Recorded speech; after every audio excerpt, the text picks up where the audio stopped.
the forum is not an official part of the Sea Ranch. I'm going to read the statement here. We're an independent group, not an arm of the Sea Ranch Association, and our goal is to present forums that are of interest and are relevant to the life of the Sea Ranch. And today is certainly such a case because we're going to be talking about defensible space around our homes. Our panelists today are Eric Hoffman, who is the Battalion Chief of the California Department of Forestry, Dan Levin, who is the Sea Ranch Fire Chief, and Bill Wiemeyer, who is the Director of Compliance and Environmental Management. A couple of house rules or information first. The exits are located, there's 2 exits here and 2 exits there. The bathrooms are outside, straight down the main entrance area. And our format is, as you know, is to have a presentation and then take a break for 10 minutes and then resume with questions and answers from the audience and panels. Eric Hoffman has been with the CDF for 23 years, and he actually was the Sea Ranch Fire Chief from 1992 to 95. I didn't promote you, did I? Oh, okay.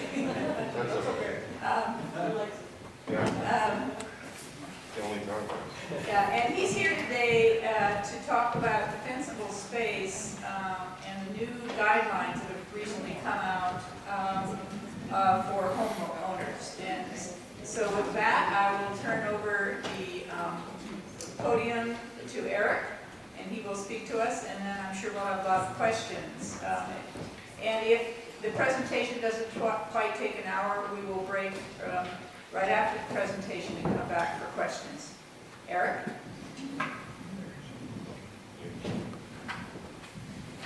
Because I know it will not take an hour, because I wrote it. But I know Dan can talk for at least an hour on any subject. I'm going to let Dan open this up, put it in context, and then I'm going to just work off the PowerPoint, which I guarantee will not take an hour. I'd like to thank you all for coming.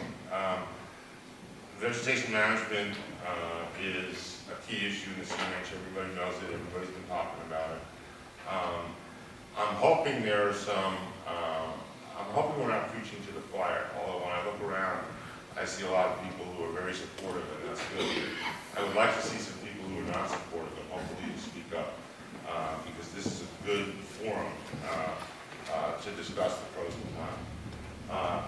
Eric is an expert at these matters, and because of his tenure at the Sea Ranch, he understands the issues of how to synthesize the Sea Ranch concept and the CDF concept, which sometimes seem diametrically opposed, but in fact rarely are. And I think if I'd like you to get anything out of this, it's the idea that what happens up in the design committee and what happens out in the field in terms of fire are related, and the design committee has always been concerned about it and has always been responsive. And the question is, what are they being responsive to? So what we're trying to do is put a little bit more intelligence in the fuel management concept so that we can approach that with the same intelligence that we approach designing our homes here at the Sea Ranch and living in. And so that's kind of my personal hope that we get some more of that happen. And with that, Thank you, Dan. That opens up as well as better than I'll just give Dan the credit, better than I could have. Defensible space, which is Public Resources Code 4291, and we're going to talk about what the changes are. And when you look at how it was and how it is, you'll see that the constants are actually greater than the changes. The changes.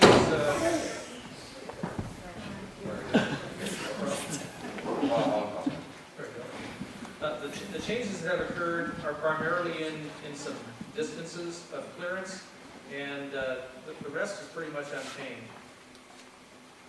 In Intent of 4291, prevent the spread of a fire from a spot to the wildland, and that's kind of a little known fact because to sell this concept, we usually talk about preventing the fire from getting from the wildland fire into your house. And I say sell that concept. We're constantly trying to sell this. Our method on this is a state law. Violation of it is an infraction like a traffic ticket. We don't issue very many traffic tickets because we'd rather educate than enforce through legal means. And for the most part, we accomplish that goal. But we're going to prevent the spread either way. And we also sell to the insurance companies based on that. And we can, part of our discussion, if we don't talk about, it's not part of this, but if we don't talk about the insurance industry's role in defensible space before the day's up, then someone ask the question so we can talk about it. Okay, provisions. Zone of defensible space around the structure. We'll talk more about defensible space here in a minute.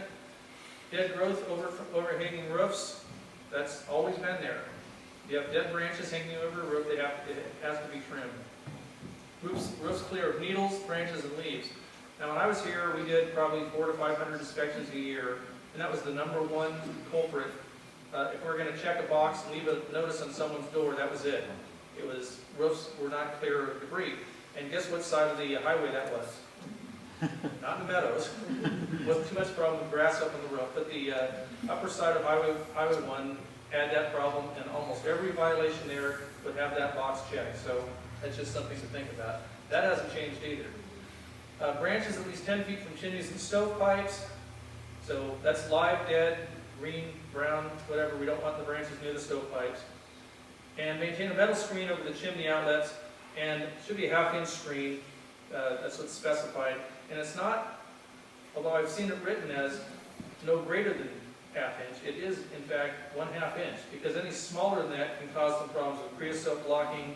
You get draw problems in your chimney, then you have chimney fires. So it's not, an 1/8 of an inch is not okay. A ½ inch is what's needed. And generally, we're not climbing up on roofs and looking. We're asking people, you have your chimney cleaned recently? Because a chimney sweep who's licensed, bonded, etc. will point that out because they can sell you one. So we can check that out. We can sometimes see them hanging there. We know they're not in compliance. But for the most part, we'd ask people, had your chimney cleaned in the last year or two? We'd recommend it if they hadn't. And check it out that way. So most of that stuff hasn't changed. Defensible space hasn't changed. Just the magnitude of it. We have some changes. Go ahead, Deanna. Okay, defensible space. Changes in how this is defined are the key differences. And why do we call it defensible space? First, it allows the protection of direct impact of fire front. Got a fire coming and no one's home. If you have some defensible space, you have a built-in protection system defending your house, because the fire intensity will drop when it hits the modified fuel zone, and your house may be spared with no action. So it's defended, it's having its own defense. It also allows firefighters to come in and make a stand. And both are important because most of the fire equipment, or part of the fire equipment for the Sea Ranch is here today, and there doesn't quite add up on a 1-to-1 ratio with the houses at the Sea Ranch. So if there's a wildland fire that's running through, you've seen it in Southern California, we'll send 400, 500, 600 engines down to these fires, and there's more than 400, 500, or 600 houses down there. So you're not guaranteed an engine at your house. So it's important the house can stand on its own. And that's sort of why we increased our distance, as you're going to see, from 30 to 100 feet, because of some research done on radiant heat values. Okay, previous defensible space, 30-foot of treated area. People used to say, well, I moved to the country, I moved to the coast, I moved wherever, I moved to the mountains because I didn't like being surrounded by the scorched earth policy. It was never the intention of 4291 that you'd knock every living plant and organism down to bare dirt. Some people would read it and go, oh, I don't want that, and we've never encouraged that, and there's always been ways to get your clearance to save your house without doing that. So, just about to make some noise. The appropriate clearance could be maintained by a mix of irrigated landscapes and keeping your grasses mowed down to 4 inches or less. Moving your firewood pile. That was a big one we used to talk to people about here. It wasn't really in the regulations, but we encouraged people to move it because what we noticed was when houses burn down, there's usually a firewood pile next to them. Houses that are safe had the firewood pile away from it.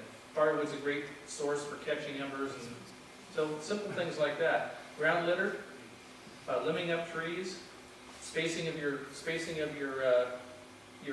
specimens of native flammable vegetation. If you're in an area that has manzanita, chamise, things like that, you don't want to, maybe you like the look. But having a continuous field that starts about 300 yards down the hill and comes up to your back door is not a good idea. So we're looking at breaking that up, not eliminating it. Okay, under the old regs, the fire official could always require 100 feet based on, it's kind of the same treatment. From 0 to 100 was the same treatment, and based on field conditions, slope, or aspect. Okay, fuels. Beyond the immediate vicinity, the FireWise folks, the federal FireWise FEMA folks talk about 4 different zones. And there's the zone that's way out there, but it can affect your house. If you're at the top of the slope and down below you is a continuous brush field, or grass and brush mixed, or something, or Sierra pine type understory, you have an opportunity for fire to come running up at you pretty quickly. So if that's the condition, and your property line only goes out 120 feet, and the problem is 400 yards down the slope, you're going to have to use all of your 100 feet to make that work. So we could say, you know what, because of what's down there fuel-wise, we're going to require 100 foot of clearance on that side of the house. Maybe the uphill side of the house was fine, but on that side of the house, it was 100 foot of clearance. And we've always had the ability to do that under 4291. Steepness. Slope affects fire. I think that's sort of intuitive, but we may think that because it's been pounded in our heads so much. On flat ground, a fire will generally burn in a kind of a circular pattern. Flames go straight up. Start putting it on a slope. First of all, winds during the day typically kind of move up slope. There's a little gradient upslope wind. And flames bend over and they preheat fuel, so fire moves faster. And I tossed in their little fire behavior thing just because, for the trivia people out there, 10% increase in slope doubles the rate of spread. So as you get steeper and steeper, your fire goes faster and faster. That's under typical conditions. So there are places where you get a downhill run due to a gravity wind, and Santa Barbara coast, places like that under extreme conditions. But typically fire moves uphill faster. So you're up the hill, and maybe you're on top of a draw or a chimney, which is a gully or a canyon running up the hill. That acts just like a chimney, and the fire will move even faster up that piece of topography. So we would say, you know, you're at the top of the draw, you got some fuel issues, and it's pretty steep, we're going to require 100 feet. And that would be written onto your inspection report. Aspect also, which is the direction the slope faces. Southwest slopes are drier, they're exposed to the sun more, and it'll modify the vegetation that's on them, probably more light flashy fuels, the grasses as opposed to some larger vegetation, and the fire is going to move pretty fast in grass, so there's a balancing act there. Go ahead, Dan. So changes to the zone. The first 30 feet still looks the same. If you look in the, I believe the Living with Fire Sonoma County and the homeowner's handout talk about the lean, clean, and green zone, or the LC and G. So now we have a name attached to it. That's pretty much treated the same as it's always been treated. Where we're going to have, you're going to modify your field, you keep your ground fuels down, limb your trees up, space your flammable vegetation, and do an in-planting of some fire-resistant plants to make up for some of the ones you had to take out. I know in a lot of cases, plants are in there because they're a view screen. People have plants, they want a certain height because they act as a view screen between adjacent parcels. When you use, for example, cypress, to use a sea ranch example, as that view screen, cypress contains a lot of oils, it dies back the interior, catches a lot of dead needles and things inside it, and cypress burns real well. But you take it out, now you have no view screen. So there are some plants that will replace them similar height, but more fire resistant. Maybe they don't use a whole lot of water either. And so they're built for a fire environment, and they can provide you the same view screen without being quite as flammable. And we're going to give you some websites here. The Fire Safe Sonoma site has a link to the fire-resistant plant list. And that going to have to be balanced with the allowable planting list for the Sea Ranch. And you can kind of look at that at your leisure and see what the correspondence is and see if they match up or if they're completely opposite each other, and then maybe come to a conclusion on adding a few of those. Okay, go ahead, Deanna. Oh, you did. 30 to 100 foot zone is where the change occurs. We're not continuing the 30-foot zone out 100 feet. One of the reasons is when you triple the distance, you increase the area by a factor of 9. And one of the things you do to get your 30 foot is you weed eat or you mow. Well, the number one cause of fires in Sonoma County is equipment, with lawnmowers being right at the top of that list. So I don't want 10 times the mowing going on to get the same effect. So it's a good thing that they don't modify. They don't say you have to have 4-inch grass out 100 feet. There's some room for variation in there. So it's not the same. It's called in the literature the reduced fuel zone. And we have some examples of how we can achieve the reduced fuel. 30 feet to 100 feet or to the property line, whichever is closer. The actions you take are going to depend on fuels and slope. Just like we talked about before, where we could require the 100 foot, we're going to look at the same kind of things. How steep is it? What are the fuels? And decide how we're going to proceed on this. Grasses can be left higher. If you have some other specimens of flammable vegetation up that you want to keep, you might want to mow down around them in an irrigator pattern for aesthetics down to the 4-inch level. And we're going to talk about some other issues with downed logs, things in stumps, things in the ground that maybe you want to keep. Maybe they're there for aesthetics, maybe they're there for soil stabilization.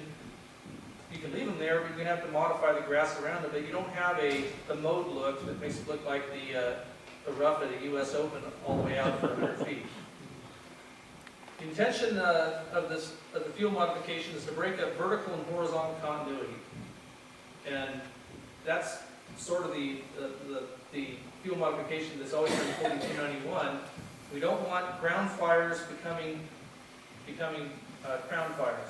We don't want them elevating up from grasses into brush, into low limbs, into full trees, and having them moving above our heads, because that's kind of disconcerting to the firefighters too. Where's the fire? That's up there. So the whole idea is to keep the fire on the ground, and also not allow it to build up momentum where it has continuous fuel. It has to hop, skip, and jump from maybe a chemise here, back down to some grass, run along a little bit, hit another chemise, never getting up into the bishop pines or the dogcone pines. It's a whole lot less intensity. And at this point, I'll share a success story.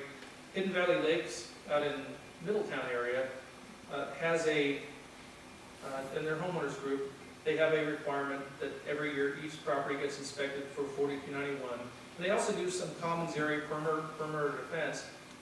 And I just happened to be at Middletown Station one day. The battalion chief and all the engines went running off one direction, and a fire got called in just below them. It was up from Highway 29 up to the, and so I'm the lone battalion chief out there. It's not my battalion, but I race out there anyway with the couple of volunteer engines that are left. And I see this fire, and I hear the first volunteer saying, "It's running up the hill towards the houses." It's got 20-foot flame lengths. I'm going, oh my. So I drive in the gate, I get to the top of the hill, and there's a couple gentlemen with garden hoses putting out the fire as it comes up to the houses. Because it hit their modified fuel zone and was then manageable by 2 garden hoses. And that's what the modified fuel zone is intended to do. We don't have to be there. You don't have to be there. Maybe the garden hose would be nice. You don't have to be there. The fuel modification knocked that fire down to the point where it was taking care of itself. I doubt if those gentlemen had been playing golf that day, the fire would have done much damage. Because that zone, which was a community zone, it wasn't just one single lot, made a big difference. And I see that as an advantage here with all the commons area that's at the Sea Ranch. Okay, here's a fuzzy picture, because I downloaded it off the website, of an example of the 0 to 30 and the reduced fuel zone on an area with broken tree canopy. So what they've done is, you can see they've got those little green lumps there aren't rabbits, those are little brush specimens. And they got some conifer trees and a broadleaf tree, and the trees are limbed up. It doesn't have a height, it doesn't probably 6 or 8 feet, and they're spaced out. And the grasses, it's intended to be a little bit higher there, maybe that may be 12-inch grass, which looks a little more natural, a little less manicured than getting down to 4 inches. And if you could see up close, you might see that around the trees, maybe for a couple feet, the grass was lower. Okay, that's a broken tree canopy. The next picture is a continuous tree canopy, and what you'll see here, and I guess my intention of putting this one in here, is to show that you can achieve defensible space in that zone without cutting any trees. There's no requirement in 4291 to cut trees. Now sometimes we're going to come out and look and say, you know what, we recommend that tree be cut. We don't see any other way. It's too close to your house. It's got too much, red slash developing in it. Maybe it's an insect tree. It's just, we don't see any way. If that house was 100 feet from your house, we could see leaving it. It might become habitat eventually for some raptors. But that close to your house is going to have to go. So I'm not going to say never, but you can have a tree canopy like that and have defensible space. What you see there is most of the other fuel has been eliminated. Now, if you had some brush species there you absolutely positively wanted to keep, and they're flammable, you could achieve that by doing a little bit more limbing on the trees. But if you look at the limbing there, that's probably a little bit higher. It's a one-story house. It's 10 foot of limbing there to achieve that. And in the living, I believe in the Living with Fire, and also on the websites where you can look at, we'll reference later, you can see some actual pictures, they're not cartoons. It's very park-like under those trees, but it's very doable. And the folks on Dry Creek Road over in Napa County did a project a couple years back, and it looks beautiful. It looked impenetrable before, and now it looks pretty nice. It still maintains, it's not manicured looking, it just looks a lot cleaner, and you can tell that if fire went through there, it would be a much better situation. Okay, go ahead, Deanna. Okay, I'm going to have to move back because this is the fine print, but I'm not going to read these to you. This is maintain the fire break, single specimen of trees, be maintained, well pruned, and create a condition to avoid spread of fire. So that's it generically. It doesn't say how high you have to limit. It just says maintain a condition that prevents spread of fire. And we're going to look at each parcel we look at individually. There is no cookie cutter. Okay, dead and dying woody surface fuels in the reduced fuel zone shall be removed. So branches that are blown down during the winter, because actually the wind's blowing pretty good today, branches that are blown down, twigs and things like that, are going to have to be picked up and moved away. You have a depth of 3 inches of duff, because under your forest canopy, no one wants to have bare dirt or mud. So you can leave the duff there. It's also going to keep the impact of the rain down to avoid erosion. Okay. Down logs or stumps anywhere within 100 feet, when embedded, may be retained when isolated from other vegetation. And that's going to come into play a little later.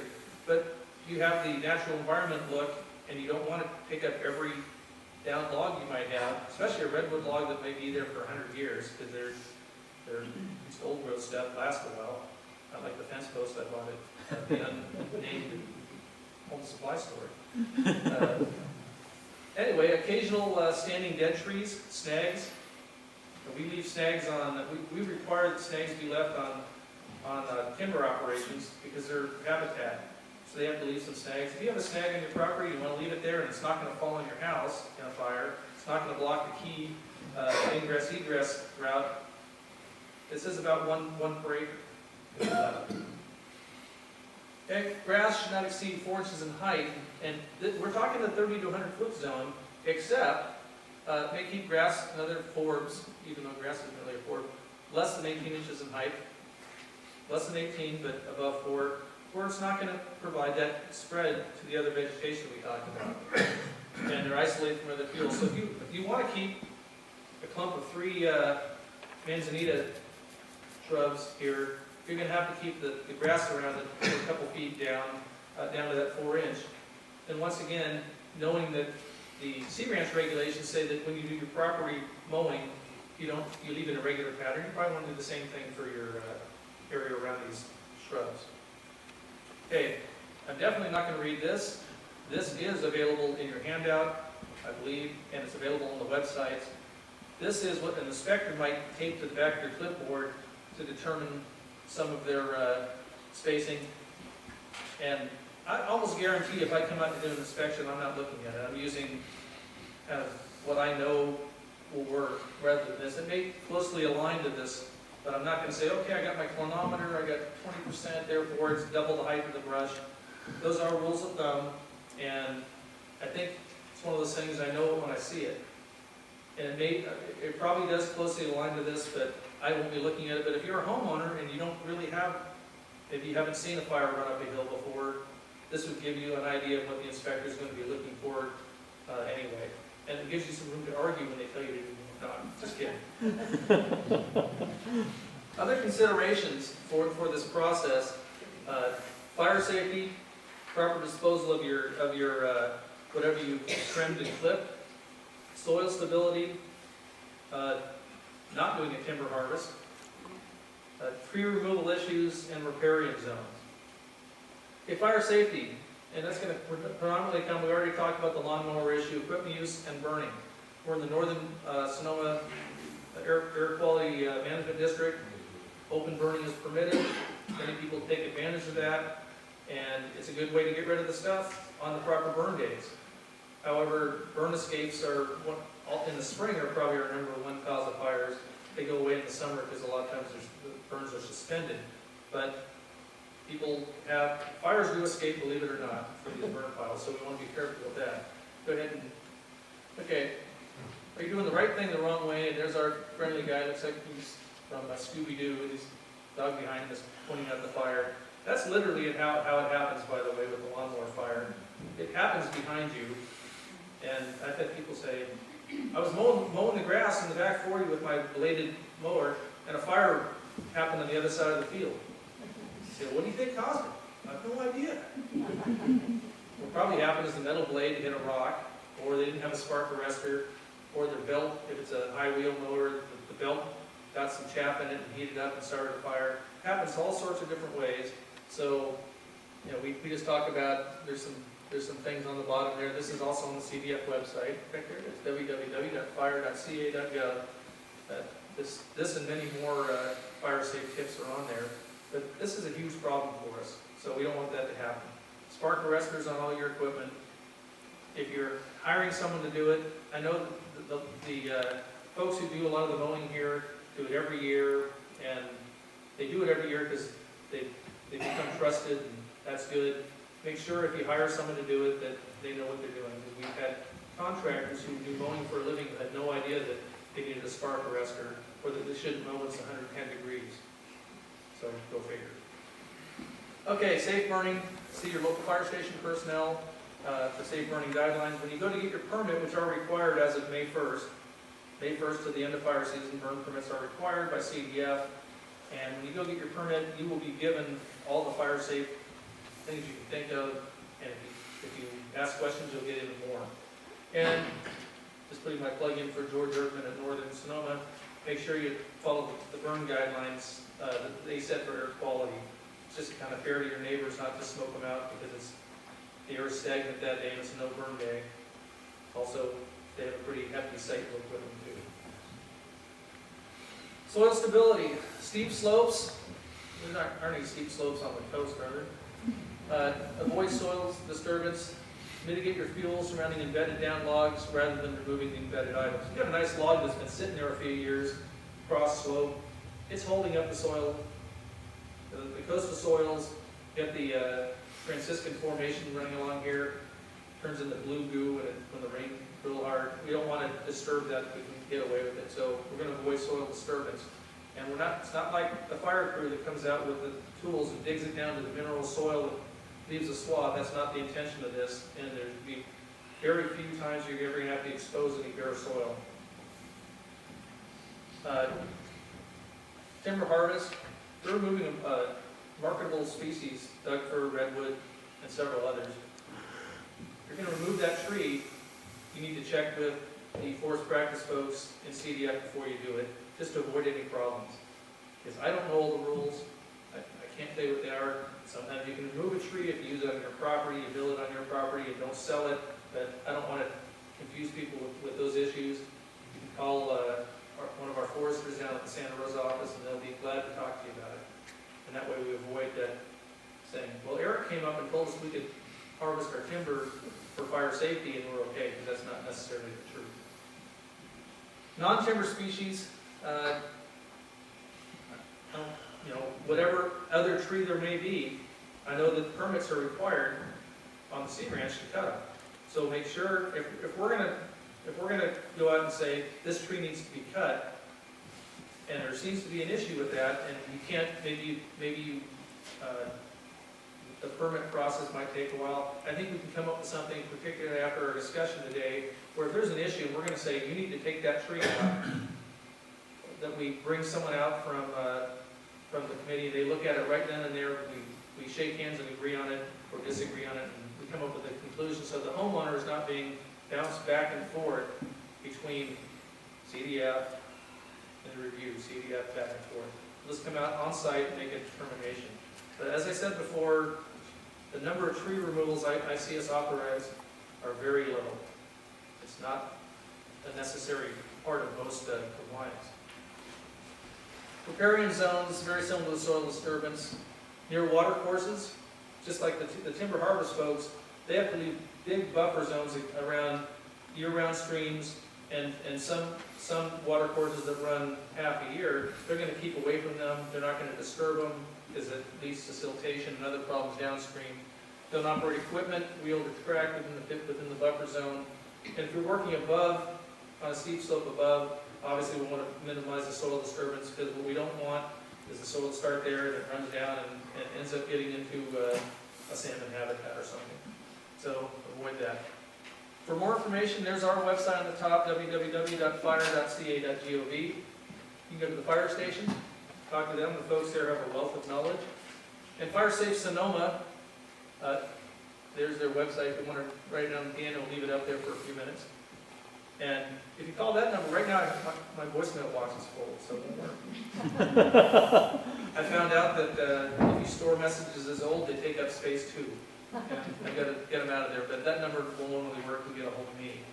And you can always call Deanna and bother her too, since she's the local battalion chief. So that is the end of my presentation. And I guess now we're going to take a brief break and we'll come back and discuss this. Thanks. Just wanted it to be sort of a grassroots effort, and they brought together homeowners, planners, building officials, fire officials, and insurance folks, underwriters mostly, to sit down and work through some model solutions for some made-up neighborhoods. And so we broke up, and they made sure there was an insurance person or two in every group, and a fire person or two, and some public at large, and builders and planners and contractors. It was a pretty good, diverse group. And there were 11 or 12 underwriters from State Farm alone. And the comments they made were that we're going to go out, absent anything else, we're going to go out and we're going to have to develop our own rubric for what's going to be acceptable. And hopefully we can work with you so it makes some sense, because right now people are going out and saying, you know what, we saw the underwriter says, your community showed up on a national database as a community at risk, which was supposed to be a positive thing, meaning you were working towards, your community at risk working towards firewise, so they automatically canceled the policy. Other things that happen, they go out and they say, okay, we punched it into our black box to the handheld, the Palm Pilot that was given to us by the home office, and it says that you need 600 foot of clearance, or we're not going to insure you. which once again is borders on the ridiculous. So what they said was, we're gonna come to a conclusion on what is required, and I think we're working towards that. And I think our 4291 addresses that, because the insurance industry had input into this. And I mentioned earlier the radiant heat studies that were done show about a 35 to 60 foot, unless it's just a raging ground fire, 35 to 60 feet radiant heat buffer required, minimum. So we're in that area. But the comment that got me as a homeowner, and I do own a house in the SRA, was someone asked the question, so if we do all this and we have no decks and we've closed off our eaves and this and that, does that mean we get a break on our insurance? And the comment as a group was, no, that means you might get insurance. Because insurance is not a right, and we don't have to give anyone insurance, and we're going to reduce our risk. So it wasn't a matter of reducing or getting a good homeowner rate, it was a matter of maybe getting insurance from them, not being tossed into the assigned risk pool and paying Lloyd's of London to insure your house. So that's where the insurance company is coming from. But like I say, they had input. These 4291 regs have been open for public comment for over a year. They were put out and then they were reopened for public comment, and there's been all sorts of comment made. The insurance industry has, I won't say bought off on it, but they've had their opportunity to have input, and this is what we ended up with. I can add a little bit. I talk to the insurance companies all the time. Well, not all of them all the time, but people will frequently call to find out what our ISO rating is, which is Insurance Services Office. And that's a measure, that's one firm that measures relative risk. And my experience is that if you provide information about what the community's doing and what you're doing, they would like to hear that, and they'll respond pretty favorably. Usually the broker is trying to get you a policy, and often the underwriter is trying to do that too, because they want to sell the policy. But they have to meet their guidelines. By communicating to them what the Sea Ranch is doing, and what you're doing to meet 4291, you'll find a positive reception. Does that mean you'll get a break on your insurance, you'll get insurance? I don't know. But they always like to hear that stuff. And there is a program being developed now in the State Fire Marshal's office. It has not come to fruition. They've had a couple model classes, I guess. They're trying to get a curriculum developed for a certified fire inspector. And the people most interested in having a certified fire inspector are the insurance companies. Right now in California, if you want to get your car re-registered every couple of years, you got to go get it smog tested. And you can't just send your check in to the DMV and get your sticker back. You also have to go down to the smog station and have them send it by telemetry to DMV, who magically knows that your car has passed smog. That is the wave of the future for getting your house insured. Is that at some period, be it 1 year, 5 years, 3 years, whatever they decide, you're going to need to include a certificate of inspection for houses in very high fire severity zones in the SRA with your check for them to insure it. And the insurance companies are pushing for the certified inspector program. And they want to get all their folks, underwriter types, certified to a known standard. And a known standard is good because that means we all at least come to consensus. We may not agree with it, but we've come to a consensus. It's not 600 feet. And there's a known standard, and there's a table you can look at and kind of figure things out. And if Dan does the inspection, or if I do the inspection, it's going to be very similar to what the requirements are. And with that piece of paper and your check for $5,000, you can have some insurance. So that I see that happening in the very near future.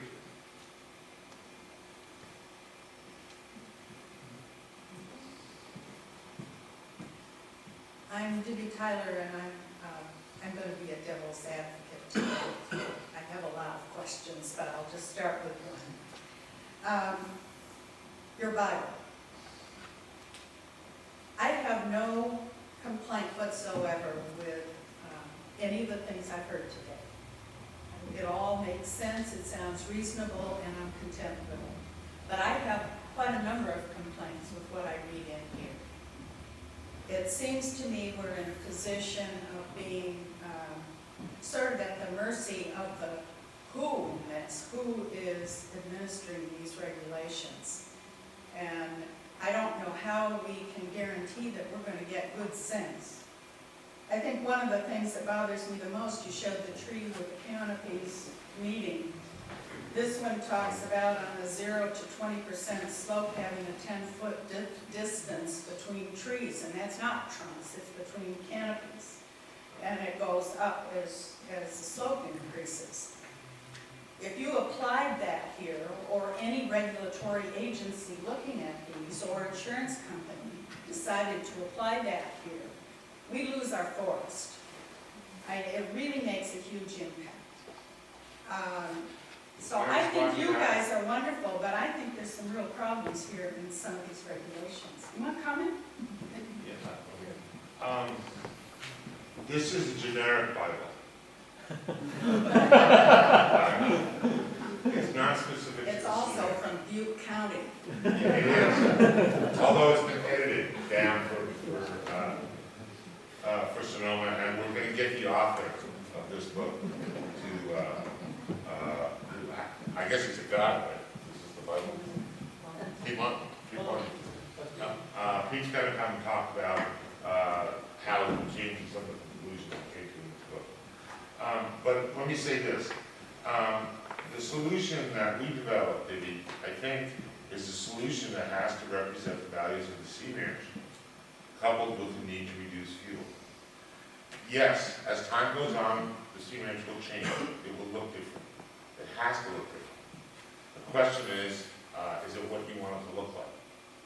And we have not had that dialogue in this committee. We have left it to the design committee to be the judge of what this place looks like. And to a certain point, that's as it should be. But there is a point where we should have some input. And then it becomes up to the design committee to figure out the way to implement my decision. And you can tell me if I'm speaking heresy, but I don't think we've had the discussion of what this place really needs to look like. And I think it has to be a balance of safety and aesthetic and all the other values that we have here at the ranch. Just like the Bible, there'll probably be a lot of interpretations of this. And I think we need to have that dialogue. Yeah, to add to that, the design committee is looking very closely at this issue, and recently has asked the fire experts at the CDF for feedback on proposals that would do just what Dibby suggested. And the response was pretty positive from the CDF about what was appropriate within the context of 4291 and what the whole philosophy about that the Sea Ranch has about protecting vegetation. So I sense that the design committee and CDF, certainly our department, is on the same page with the CDF as far as these issues go. And I think the thing you need to realize is that these kinds of rules are requested by citizens to say, tell me exactly what I have to do so that I don't get cited. But that's not the question here at the Sea Ranch. It's a different question. And the question is, how can we figure out how to make something safe? Not how do we comply with 4291, because if it's safe, it complies with the spirit of 4291. And I would suspect that that's exactly what we're at. The spirit of the law, not the letter of the law. And we're not going to inspect in a vacuum. We need to compromise with the homeowner. We intend to do that. We're looking for compliance. We're looking for making your house safe and defensible when the fire comes through. We're not out here to cut all the trees down and all the vegetation like Eric said. So please don't think we're going to go out here and write inspections and you don't follow it and I'm going to write you a ticket. It's just, I haven't written a ticket for 4291 in the 7 years I've had this job. I'm the supervisor for this area. So really we don't want to do that. Please don't think we're out here to not do But the people who are doing the inspections are right here. They work for Deanna, and they're specifically, we have annual training and bills every year to be more specific to the sea ranch, so that they can have a dialogue with you and know what the sea ranch concept is. The other issue is, I looked at Dan's to see if this was the 1284 version or the King James Living with Fire, and I couldn't find a publication date. The new 4291 regulations I couldn't even give you a date, but it's been the last month, cleared the Office of Administrative Regulation in Sacramento.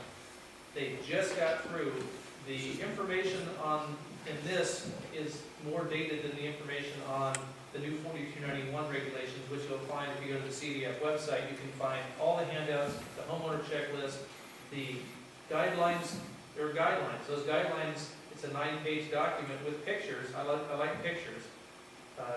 The other day, I'll tell a story. I was in a meeting, and I said, well, you know, there's a matrix you can use, and someone showed me the chart. They said, do you use this chart? And I said, no, there are no pictures on it. I can't use that. There are pictures in the 9-page, and the guidelines are for inspectors, and the guidelines are for homeowners. And they can both read the same document and come to the same conclusion. And the handout I gave, the single-page handout I gave you, that has the picture of a continuous forest canopy, is the latest that CDF has put out. It is newer than this. So if there's a conflict between what's in here and what's on there, that is newer. So I'm very confident that I could look at a fully forested canopy lot and make it fire safe. If I wanted to make it really fire safe, I'd knock all the trees down and pour concrete for 300 yards around it. But that, as Deanna said, is doing fire safety in a vacuum, and we're not doing that.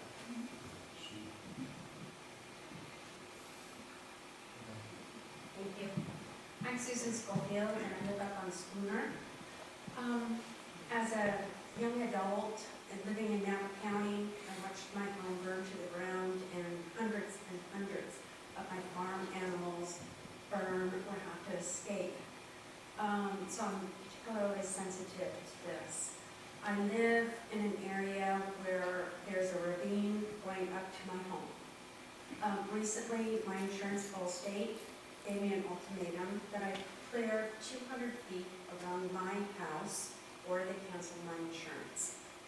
I did speak with Bill. It wasn't particularly sweet, but I did get the opportunity to clear.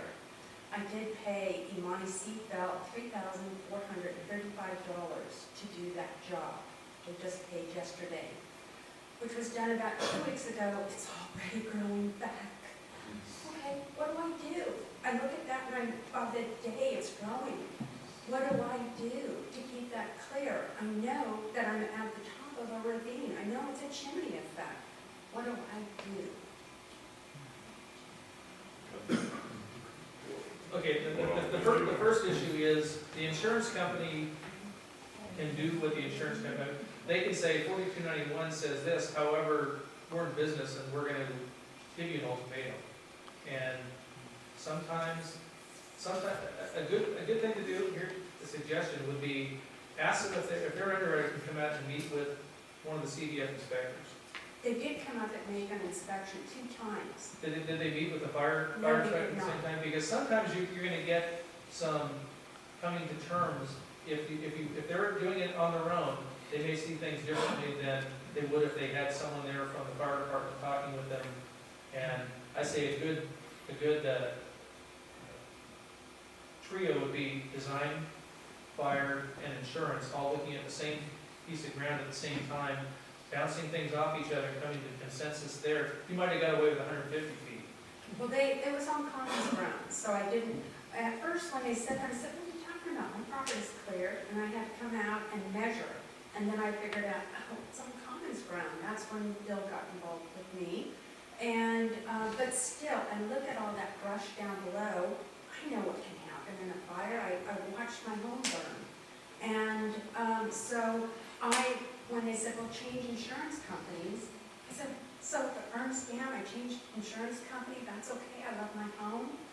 Is that okay? And from what I understand, I called State Farm, I called some underwriters from out of California that had B-rated insurance. Yeah, we'll do it for you, but whether we pay or not.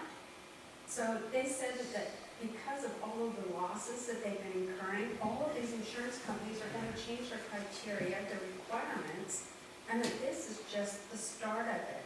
So do we do roundup where we've already cleared? Is that something that you guys would think is permissible, that I should be doing that? It's a toughie, I know. I've been canceled by the insurance company, I feel your pain. I live in This is the second Monterey, insurance underneath the company. redwoods, it has not burned in hundreds of years. I was on that fire, that was peak, I'm very familiar with it. Oh, You I suffered live right too. there. Yeah. That's where I live. I hate to say this, but I think some of the insurance companies just want to get out of the business in California. Well, I this hate is to the tell you second that. insurance company I've been here. Yes, and we get calls all the time at the fire station wanting us to inspect because the insurance company wrote me a letter and they're canceling me. They canceled me because I have green moss on my roof. I said, I am Smokey Bear. My house is never gonna burn. I have the best clearance of anybody in this community. They didn't care. So I think what I'm saying to you is, I'm not so sure you're ever gonna please that insurance company. Well, like I I hate said, to it's the say that. second insurance company. Right. The State Farm canceled me, and then Allstate came to my rescue, and then they deviated because it was a whole house, and then I had to get another insurance company to carry me for a year. So I got the foundation, and now I'm up against this brush thing Right. with a different, third insurance company. Right. It's usually, what was the first one? State Farm? First one, State Farm. State Farm and Allied are canceling everybody. Mhm. State Farm feels extremely overextended in California. They've proven it time and time again, whether it be earthquake or fire, they've had too much risk. They've been way too leveraged in California. 1 in 5 houses in California was a State Farm house. At the time of the Firewise conference, which was about 2 years ago, they were in the middle of a moratorium of writing any policies anywhere in California. Mhm. It wasn't just an SRA, it wasn't just under the redwoods, it was anywhere in California. You could not get a State Farm policy in California. They are now issuing policies again because they feel they've gotten their ratio down to a more acceptable level, but they are still, it doesn't happen overnight, and they're still feeling overextended. So if they can find, I'm not slamming them, I'm just saying it's a business reality for them.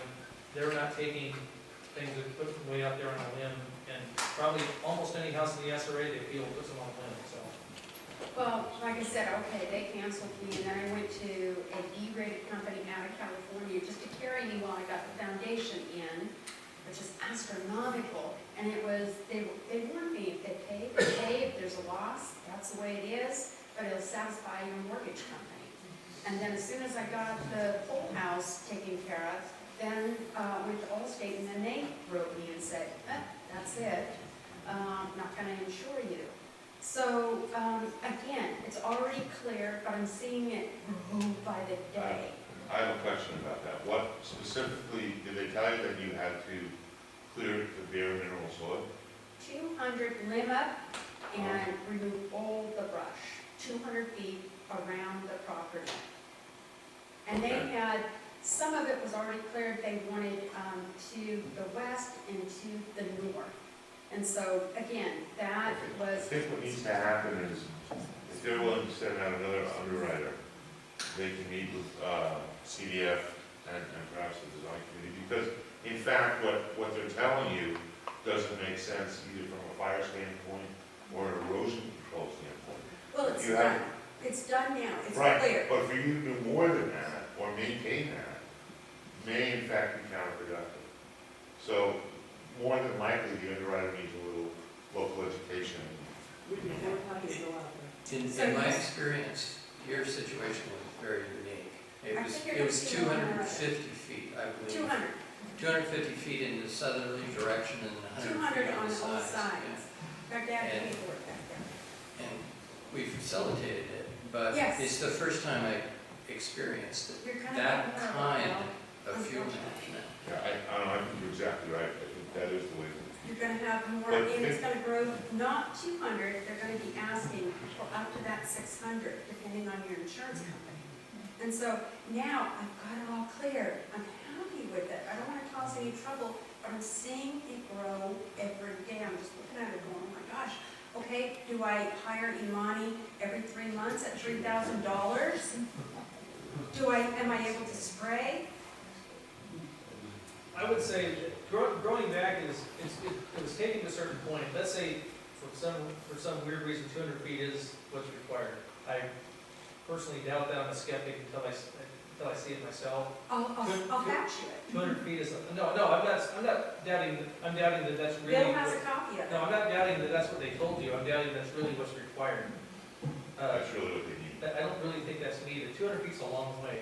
But if it were required by some act of physics and fire chemistry, then That you're not aware of. that I'm not aware But of. still, Then- if you then- say a local branch should only be $2 and it's $2.45, it's $2.45. I would say that maintaining it, it's no easier to maintain it every 3 months than it would be to maintain it every 3 years. It's not gonna become unworkable in 3 years. But they're gonna check me every 6 months. Okay, is that what they said? Yes. Okay, that was my next I question. have a visit every 6 months that they're telling me. Okay. May I try to help out a little bit? A coyote bush, I mean, that's probably what it is. And if you paint on concentrated Roundup on fresh cuts, it's done. Can I do Roundup? And it's not gonna be a problem for at least a year. That'd be great.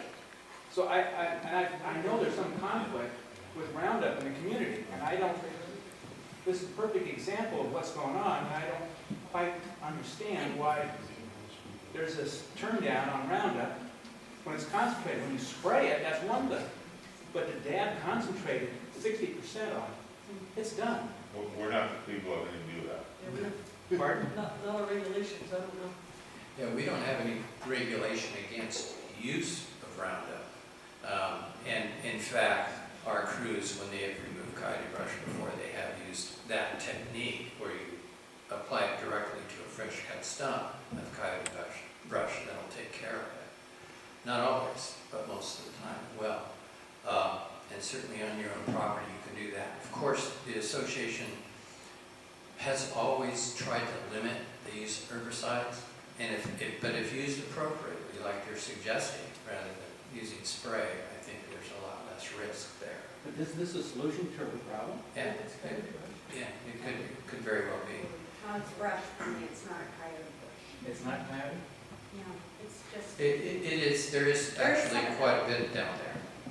so I could do Yeah. that without any problems. Hey, can I suggest, you expressed, you've got a preliminary answer, maybe you could take this also so that people have a chance to ask the next question. Thank you. And one last comment, there are also, PG&E runs into the problems of things growing constantly on them because they have thousands and thousands of miles of power lines to maintain.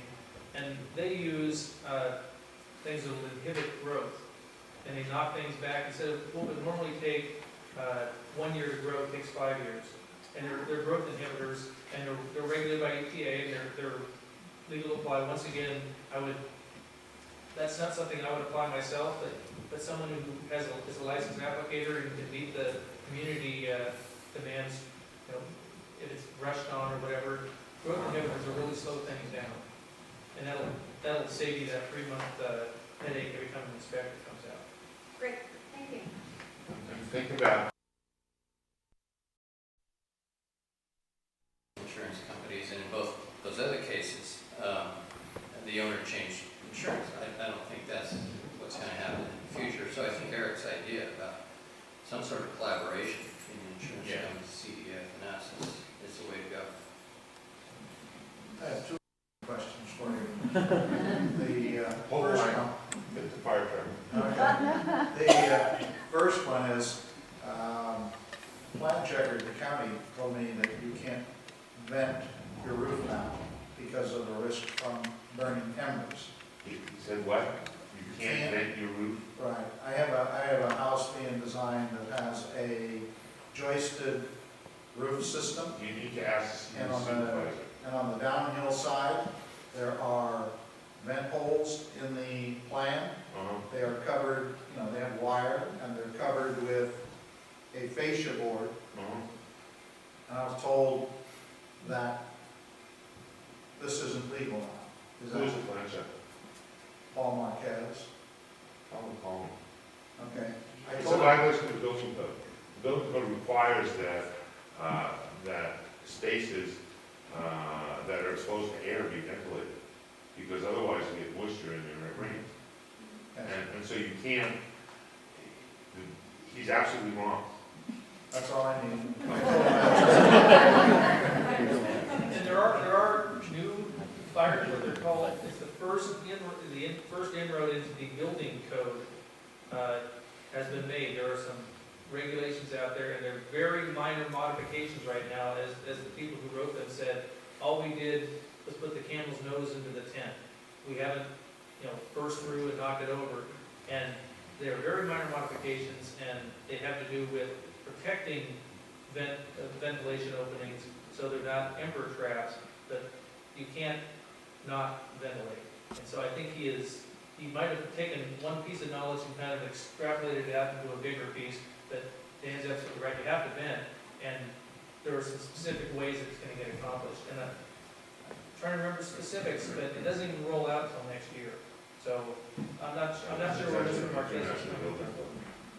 Yeah, well, that's what I tried to explain. Anyhow, the other question is, next to where I'm building, there is an undeveloped lot. And my house is 21 feet from the property line. And from my property line down the hill toward this other lot, it is a continuous wall of brush. So I know you don't, Bill. I'm asking it as a specific example of a generic sea ranch issue.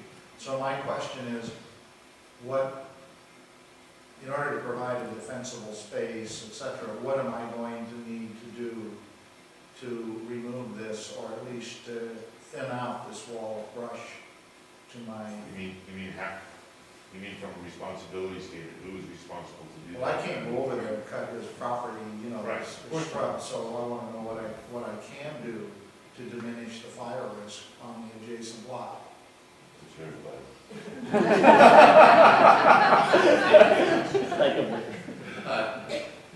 One of the unique things about this community is that you do have the ability to communicate with your neighbor, and the rules provide your ability to do fuel management work beyond your property line for 4291 with the permission of that owner. If that owner doesn't cooperate, then the Sea Ranch Association can go onto the property and do the work and bill the owner for that. As a practical matter, though, what typically occurs is that there are cooperative agreements between the owner of a home and the owner of the vacant lot next door to do that fuel management work, because oftentimes that owner of the home might be from Texas, doesn't have the ability to come up here, and it's just practical, more efficient that the owner that owns the home do the actual work. We do the same thing for common. So if I go to this fellow and he says, you can clear the brush, but you pay for it. I go, but you're the guy who's posing the danger, you pay for it. That would be I think, an association policy that you need to talk to the board of directors about.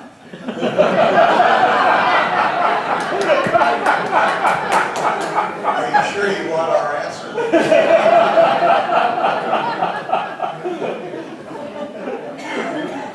Unfortunately, we get that, we get that question all the time, not necessarily on the Sea Ranch, and state law limits you to your own property.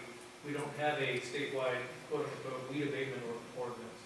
Some municipalities do, and if there's a vacant lot next door that poses a fire threat, fire marshal goes out and sends a notice to abate to the homeowner, and it gets done, or the city does it. We don't have that ability, and we hear that all the time. You're making me clean my property, but right next door, 20 feet away, is 20-foot tall, 80-year-old brush, and it's a bigger, and we say, we understand, our suggestion is that you send a pie to your neighbor, make good friends with them, and then see if you can get onto their property. And that's unfortunately, we're limited in that, and here, it seems like there's a much better solution than what we have statewide. Hello, my name is Phil Copeland. Before I start, I just recommend this gentleman talk to me before he leaves today because he's describing a need condition that my contractor was installing on my house, which is contrary to how I detailed it, and he got to worry about his roof becoming a beehive. So just talk to me and I can save you. But my question is, I'm here representing a community, Unit 20, who has got a group together and are really concerned about managing the tree situation. We're trying to put something together that's intelligent and in regard to both fire, views, privacy issues. And we have a lot of conflicting, or a lot of personalized positions, let's say, on what the trees really do for you. And I know this meeting was, the main part of this meeting was how to defend your own space. My question is really, we are, that seems to be the first step. But included in this, I think even for insurance purposes, would be the consideration is your space defensible also by the fire department? And my question is, are there structures on the Sea Ranch that are indefensible because for a truck and personnel to approach the house, they have a backdrop of trees that make them make the situation dangerous for your people to get in there and fight the fire. Probably. But those people don't necessarily know who they are, do they? If they have given it any thought, they should. And they've probably gotten notices from us in the past and done some minimal work in order to address the concern. Because there are some places, when Sea Ranch was designed, it wasn't designed with fire safety in mind at all. I mean, it met the minimum standards at the time, but remember, that was 1964, 65, 66. That was before the Bel Air fire, which many people realized that, cities could burn down. And so rural development standards really never did fought the fire.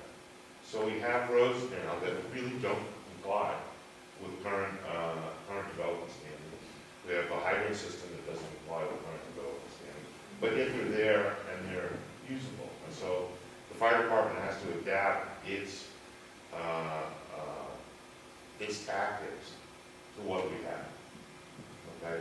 If there are some lots where this is very difficult to do, and we won't deny there are some lots that we're going to drive right by and not consider saving as long as we don't know what's inside, because there are other houses that we have a better chance to save. I think to a certain extent, that's the nature of the Sea Ranch, and I think we have to recognize that it's not all. We can't make it all, including fire safe. All we can do is the best we can do. So yes, there are probably some properties, yeah, that's the answer to the question. Do you expect the insurance companies to start coming to you and asking you what those are? If people like this lady are having trouble getting their properties insured, and if the insurance companies are pushing in this direction, and these type of new inspectors come out, do you expect them to come to you and say, as part of their approval of the policy, would you go in and defend this lot? They may. We will not answer that. I'll speak for CDF. We will not answer that question directly. We are required, upon sale of a property, you have to do a disclosure.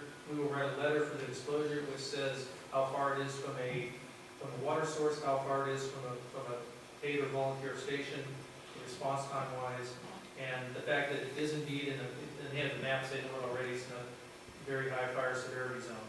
And we put that on the letter, we send it in to the title company, and that's required. We don't say, but you know what, we never go in there, that house is so overgrown, or there's no access, or because the driveway's too long, that information would not get volunteered. Thank you very much. And I did look at my map review, it's been 10 years since I worked here. I looked at the map, looked at Unit 20, and I can't even remember the name of the street, and the printing's too fine on the map, but there's a couple lots right off of Annapolis Road, the bottom of Unit 20 there, that I recall were almost a double track driveway in, and remember thinking that, no, a little work would have to be done before I drove in there. And there are places all over the upper side of the Sea Ranch that might make us think that I couldn't put my finger on right now. I happen to know the situation Phil was talking about, and there are two flag lots with long driveways. One is developed. At the bottom of Pilot Street? Yes, not pilots, Concord Close. Concord Club. Oh, okay. And in their long driveways, one of the houses developed years ago before the current standards that Sonoma County has. That Pete Martin now looks at new homes and has these requirements for flag lots for vegetation management along those driveways, but also for turnout. Right. If it's Now, over, the current situation is that you have a developed lot and an undeveloped lot, and I don't think those standards are retroactive. they're not. They're not, but when the other vacant lot gets developed, then those flag lots that share the same driveway will have those new CDF requirements in place. So, in the future, I think that particular issue should be addressed. Which is basically, it's a wide driveway with vegetation clearance out past it and up a certain height, I think 16 feet, if I recall. Sonoma County may have made it 15. Sonoma County made some of the regulations, it's a CDF regulation Sonoma County adopted in lieu and made stricter in most cases. As far as turnouts on any driveway more than 150 feet long, has to be a turnaround at the structure. There are, you know, they're good. We like them. We like it if we're going to drive a fire engine in there. We like those changes, but they're not retroactive. They're also not always possible. I mean, as an architect, I can tell you that to try to put a 40-foot radius turnaround on a lot is almost impossible if the lot is small. So you have to, like everything else that we're talking about here, you have to massage it a little bit and work with the people who are reviewing the project and do the best you can do. Our test on that was to have Leonard drive the engine out there. If Leonard can turn it around easily on whatever configuration they worked out to save the trees and keep the slope in place and minimize soil disruption, that would work for us. All right, Leonard, why don't you stand up? Stand up. That's who he's talking about. And if he can make it onto the lot, anybody can. Thank you.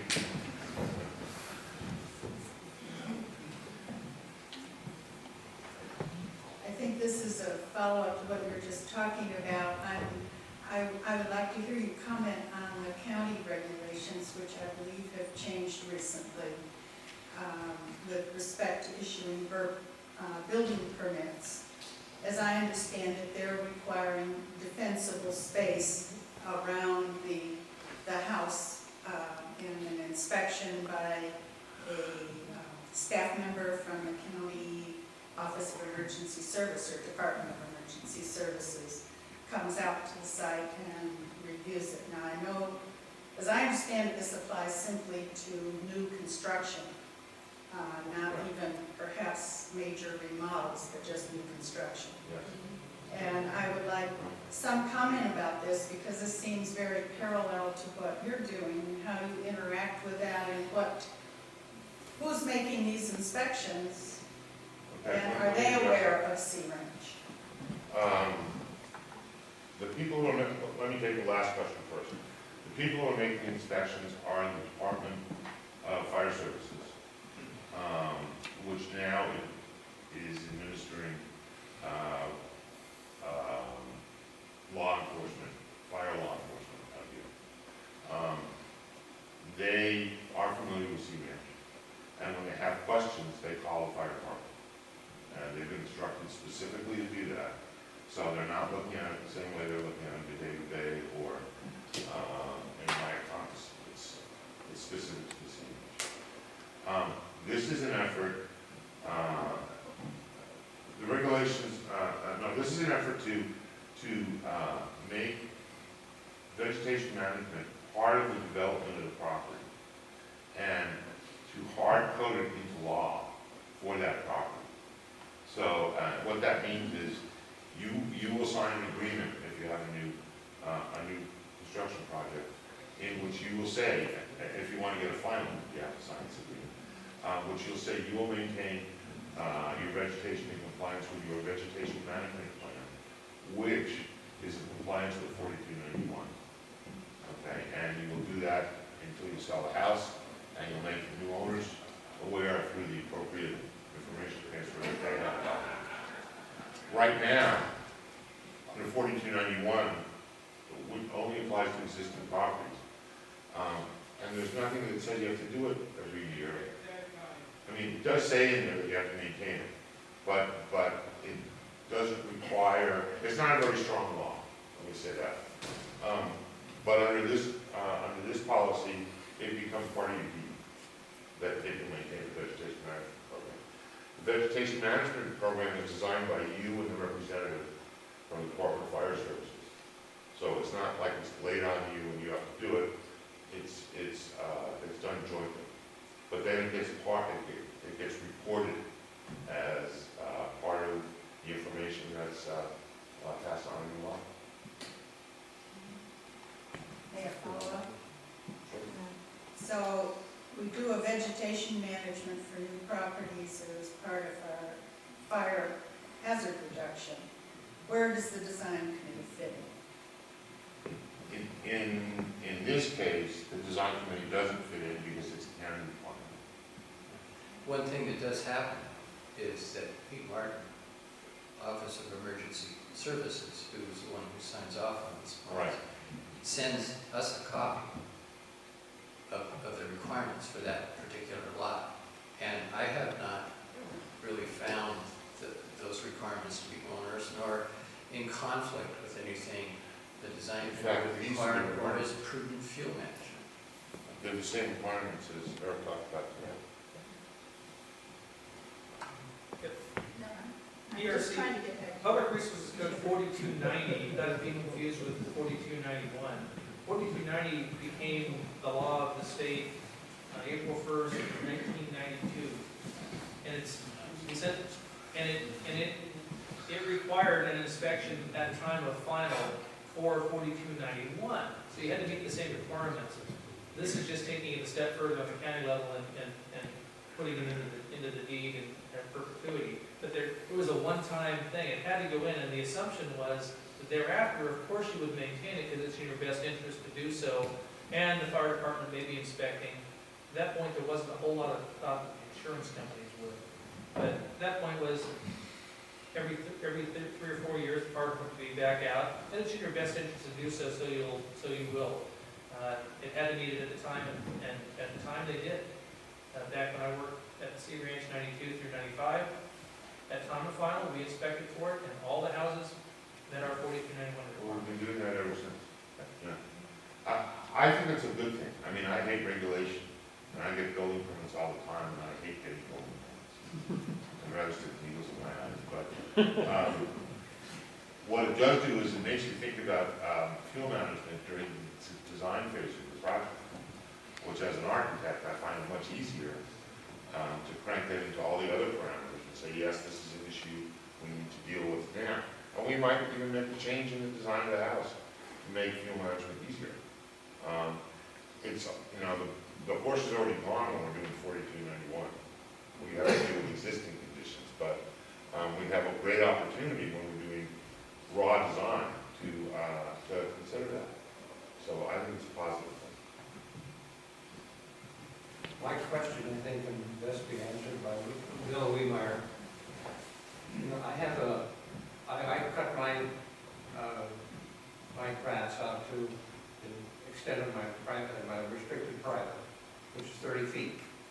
Now I have in front of me another 70 feet, which go out to the 100 feet, and that's commons.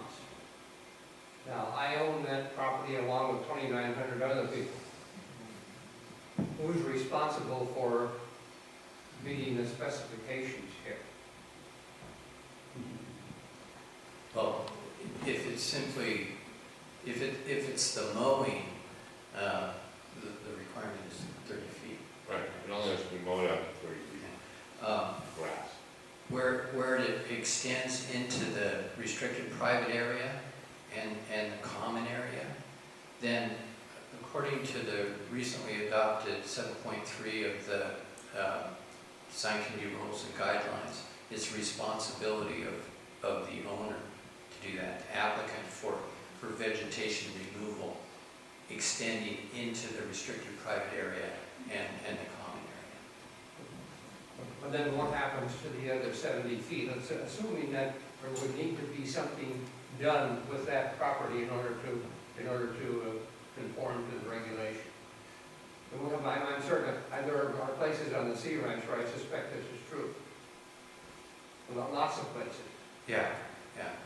Well, 7.3, which was recently adopted by the board, and it's going to be published in the Bulletin this coming month, describes responsibilities for private lots and for applicants who want to do fuel management on restricted private area and commons as well. And that is the responsibility of the applicant. I'm confused. You mean the financial responsibility? How can an individual be responsible for land that belongs to him and other than 2,900 other people? Well, again, that's a policy decision we have any control over it. It's because You understand my point? I think I do, that what you're saying is that your property goes so many feet away from your home. The regulations, the requirements extend beyond that. Now, 4291 only says to the property line, but again, one of the unique things about the association is you have the ability to go beyond your property line and do the fuel management that's prudent under 4291, essentially ignoring the law, which says to the property line. Yeah, you're actually beyond, you're enhanced. Right. But what the board has decided is that responsibility, that financial responsibility is yours. Unless that changes in some areas where within our comprehensive fuel management plan, you may have fuel management work done by the association that comes right up to your property lines, in some cases onto your property. And there are areas where that fuel management might be for 800, 1,000 feet away from your property line, depending on where you are. If you're on the east side of the highway on a steep slope, the association is doing a lot of fuel management consistent with 4291 that extends well beyond property lines. So in some cases, it would be the owner's responsibility. In other cases, as an artifact of the comprehensive fuel management plan, it's the association that's doing that, because the policy of the board has been that the fuel management plan benefits the entire Sea Ranch, and that's why the assessment pays for that. I just don't understand how one individual can be held responsible for something that is not on his property. So there's a board member to your right, perhaps he's the one who Yeah, can answer I the don't question. understand. And from a regulatory point of view, we're not being held responsible for that because we're only holding you responsible regulatory-wise out to your property line. Now, it may be in your best interest, and the fire official may even say that, if you can get access to that common and do the work, it's in your best interest to go out the additional 70 feet, but we're not going to require that because we can't. The law says to the property line or 100 feet, whichever is closest. But if it may be in your best interest, in which case you would work with the association to decide lay out a plan of this is what I want to do. I'm gonna handle it financially if it's not, as he said, an artifact of the comprehensive plan.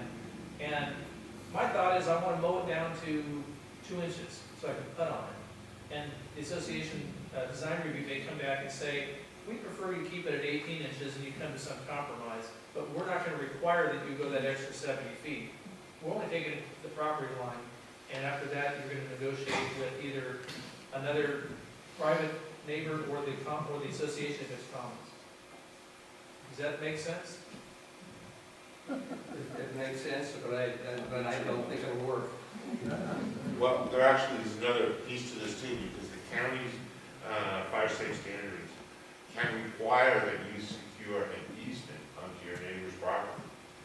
And they can make that a condition of occupancy, so that if you can't get an easement to clear on your neighbor's property in your favor, you couldn't occupy. That's new construction only, and they haven't enforced that yet, because it's very difficult to enforce. It's likely that that wouldn't survive a major court challenge, because you're holding somebody hostage for somebody else's permission. It's like the old postal commission stuff. Yeah. So we don't know what's going to happen. Okay. Thank you. It's a good question, though, John. It's a very good question. You kind of spiked my question, but I was going to ask you to clarify when, if in my hypothetical case, the space next door to me was commons. In this case, I have a little bit more range, as I understand it. If I wanted to extend beyond the legally required aspect of going to my property line, I could make an application to the DCEM for modifying that vegetation to reduce the fire risk. And that would be reviewed, agreed upon, or agreed to with some change, and at which point, me and my checkbook would go get the job done. That's your understanding? You're correct. Thank you.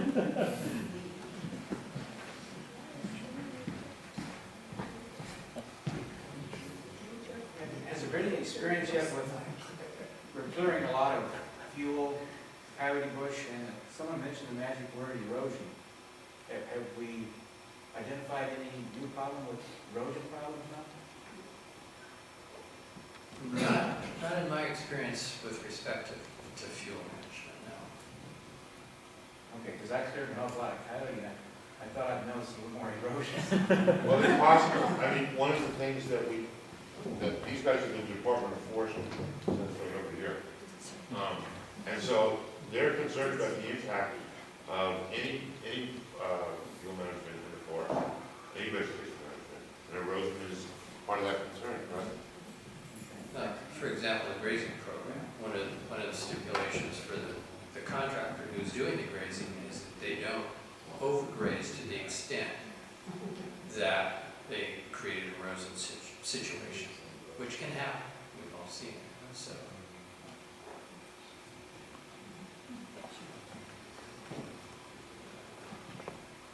Are there any other questions?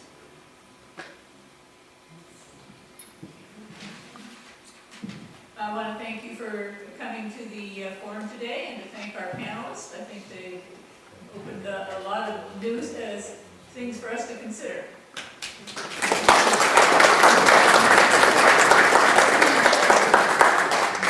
Next month's forum hasn't been firmed up yet, and there may not be a forum. There will be a forum in July, on July 8th, not the first Saturday, but the second Saturday of the month, on the demonstration garden and some information about vegetation, which seems very timely.